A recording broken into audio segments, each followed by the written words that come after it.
Pemirsa, seorang pria mengunggah video bermuatan ujaran kebencian di Nias, Sumatera Utara. Pria tersebut telah dilaporkan ke polisi karena videonya meresahkan warga.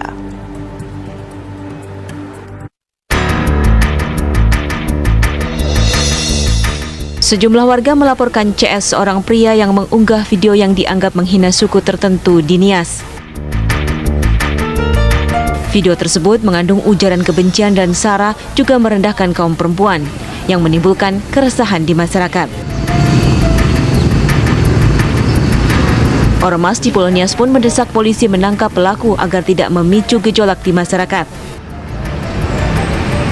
Punya sikap bahwa pernyataan ini harus bisa dipertanggungjawabkan oleh saudara Cundrat Sinaga, karena jelas ini melukai harga diri perempuan Nias yang notabene ini tidak pernah terjadi, bahkan sangat dilarang, baik adat maupun agama yang dianut oleh mayoritas masyarakat Nias.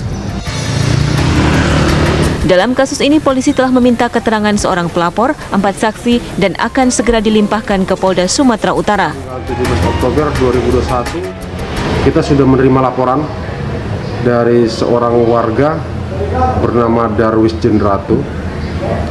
Dari laporan tersebut, kita melakukan penyelidikan, dan ada beberapa dari lembaga-lembaga juga yang hendak membuat pengaduan yang sama. Sementara pelaku penyebar ujaran kebencian berada di Inggris. Dari kota Gunung Sitoli, Kepulauan Nias, Sumatera Utara, Oneman Halawa, TV One mengabarkan.